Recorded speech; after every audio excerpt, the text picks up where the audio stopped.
अस्सलामुअलैकुम दोस्तों, आज આપણે બનાવીશું એકદમ ટેસ્ટફુલ મુંબઈ સ્ટાઇલ વડાપાઉં।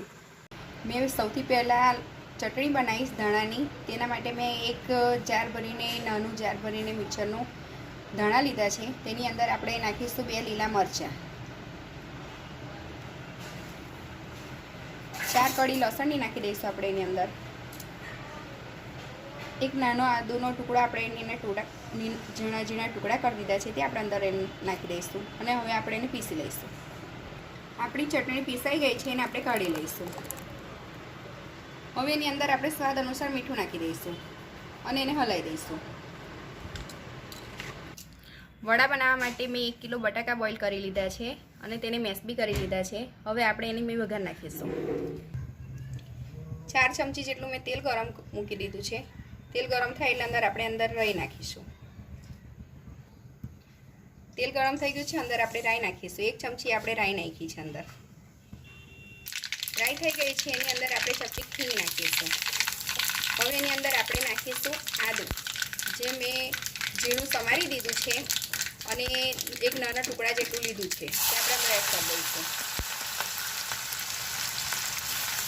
आदू ने सेट थवा दे एनी अंदर आपणे लसण नाखीशुं। 10 થી 12 कड़ी आपणे लसण ने झीणी कर दीधी छे, ते आपणे अंदर एड कर दईशुं। एने बी सेज शेकी लईशुं।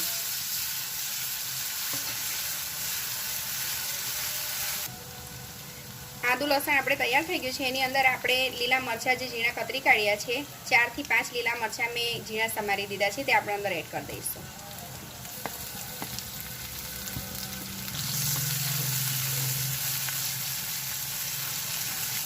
આપણો મસાલો તૈયાર થઈ ગયો છે, એને હવે આપણે બટાકામાં એડ કરી દઈશું।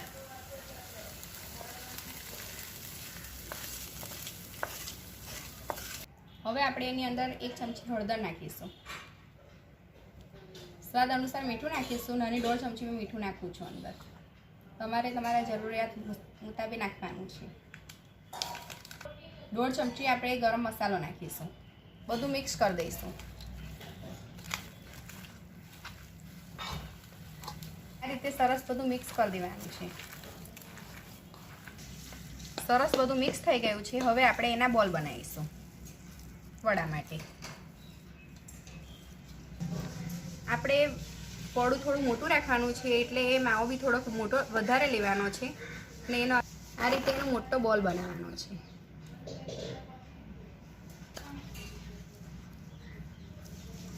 વધારે આપણે થોડો માવો લઈને આ રીતે બધા બોલ બનાવી દેવાના છે એના વડા। આપણા બધા વડા બનીને તૈયાર થઈ ગયા છે। હવે આપણે એને તળવા માટે ગોળ બનાવીશું। ગોળ બનાવવા માટે આપણે 500 ગ્રામ બેસન લીધું છે, તેને ચાળી લીધું છે। એની અંદર આપણે 1 ચમચી મીઠું નાખીશું। એની અંદર 1 ચમચી આપણે સોડા નાખીશું, જે ખાવાનો સોડા આવે છે તે। હવે એને આપણે થોડું થોડું પાણી નાખી અને अंदर लम्स ना पड़े एवी रीते आपणे बेटर बनावी देवानुं छे एनो गोल।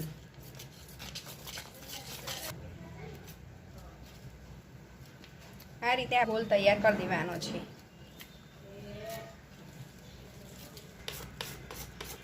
एने सतत हलावीने सरस एने सोडा नाख्यो छे એટલે થોડીક વાર એને હલાયા કરવાનું છે, જેનાથી શું છે કે અંદર ફૂલી જાય, અંદર થોડી હવા પેસી જશે ને તો સરસ આપણા વડા ખીલીને ક્રિસ્પી થશે।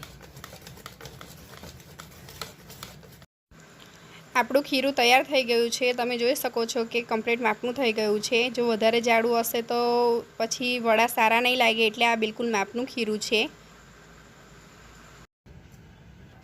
આપણા વડા માટે તેલ ગરમ થઈ ગયું છે। હવે આપણે આવી રીતથી બેટરની અંદર નાખવાનું છે અને એને આપણે આ રીતે લઈ અને તેલની અંદર મૂકવાનું છે।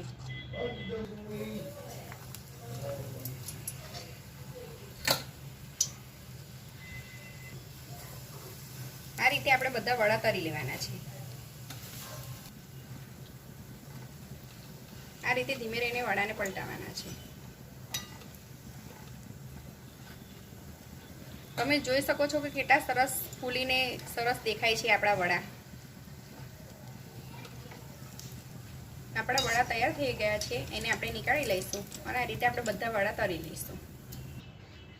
હવે એની અંદર આપણે આ મરચાં તળીશું, જેનાથી વડાપાવનો ટેસ્ટ ખૂબ જ સરસ લાગે છે। એટલે આપણે મરચાં ફ્રાય કરવાના છે। મેં અંદર વચ્ચે કટ મૂકી દીધો છે, તમે જોઈ શકો છો કે આ રીતે કટ મૂક્યો છે. એને આખા તળવાના નથી, નોર્મલી કટ આપીને તળવાના છે, નહીં તો એના 2 ટુકડા કરીને તળવાના, જેથી તમારી પર ઉડે ના.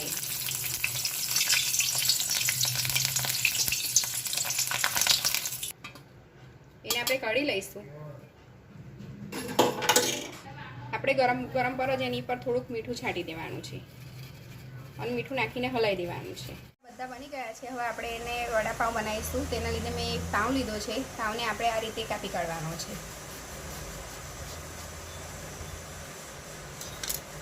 આ રીતે એને કાપી અને આપણે એની પર ચટણી લગાવવાની છે. પહેલાં આપણે લગાવીશું લસણ મરચાંની ચટણી. તેનો ટેસ્ટ ખૂબ જ સરસ લાગે છે. લસણ મરચાંની ચટણી અંદર ફરજિયાત લગાવવાની જ હોય છે. એટલે આપણે લસણ મરચાંની ચટણી પહેલાં લગાવીશું અને બીજી બાજુ આપણે લગાવીશું લીલા ધાણા અને મરચાંની જે આપણે ચટણી બનાવી હતી તે આપણે એની પર લગાવી દઈશું. આ રીતે આપણે બંને ચટણી લગાવી દીધી છે. હવે આપણે એની પર મૂકીશું, અંદર મૂકી દઈશું વડું. આ રીતે મૂકીને થોડુંક એની પર આપણે પ્રેસ કરી દેવાનું છે. આ રીતે આપણે બધા વડાપાઉં બનાવીને તૈયાર કરી દેવાના છે. આપણા મુંબઈ સ્ટાઇલ વડાપાઉં તૈયાર થઈ ગયા છે. એક વખત ઘરે જરૂરથી ટ્રાય કરજો. ખૂબ જ ટેસ્ટી લાગે છે અને ખૂબ જ સરસ દેખાઈ રહ્યા છે આપણા વડાપાઉં. અને અમારી ચેનલ ટેસ્ટ ઓફ ખત્રીને લાઇક, શેર અને સબસ્ક્રાઈબ કરવાનું ભૂલશો નહીં. નવી રેસીપી સાથે ફરી મળીશું. અલ્લાહ હાફિઝ.